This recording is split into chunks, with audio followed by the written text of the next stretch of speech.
In aid two civil পাওয়ারের আওতায় গত 15 মাস যাবৎ আইনশৃঙ্খলা পরিস্থিতি নিয়ন্ত্রণে মাঠে সেনাবাহিনী। এরই মধ্যে লুট হওয়া অস্ত্র উদ্ধার, চিহ্নিত সন্ত্রাসীদের গ্রেফতার করা সহ আইনশৃঙ্খলা পরিস্থিতি নিয়ন্ত্রণে কাজের অগ্রগতি এবং আসন্ন নির্বাচনকে কেন্দ্র করে সেনাবাহিনীর ভূমিকা নিয়ে বুধবার সেনা সদরে ব্রিফ করে বাংলাদেশ সেনাবাহিনী।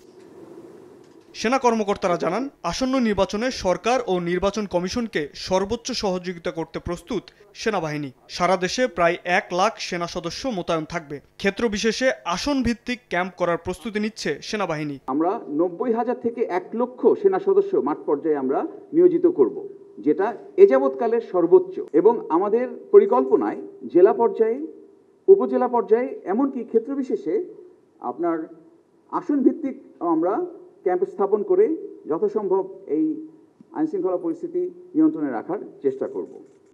আগের যে কোনো সময়ের তুলনায় সেনাবাহিনী অনেক বেশি ঐক্যবদ্ধ জানিয়ে সেনা কর্মকর্তারা বলেন, সুষ্ঠু নির্বাচন হলে আইনশৃঙ্খলা পরিস্থিতির উন্নতি হবে। নির্বাচনের পরে আইনশৃঙ্খলা পরিস্থিতির উন্নতি হলে ব্যারাকে ফিরবে সেনাবাহিনী। সেনাবাহিনী এখন আরও বেশি ঐক্যবদ্ধ এবং আমাদের ভ্রাতৃত্ববোধ এখন আরও বেশি।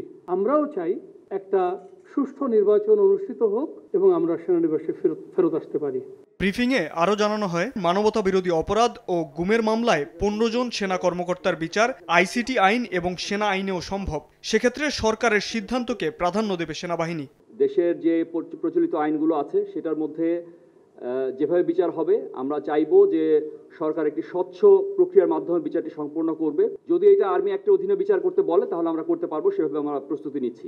বিভিন্ন স্থানে উদ্ধারকৃত অস্ত্র যাতে ঢাকামুখী না হয় এবং হলেও যাতে সেনাবাহিনী তা প্রতিরোধ করতে পারে, এ বিষয়ে তৎপরতা বৃদ্ধি হয়েছে বলেও জানান সেনা কর্মকর্তারা।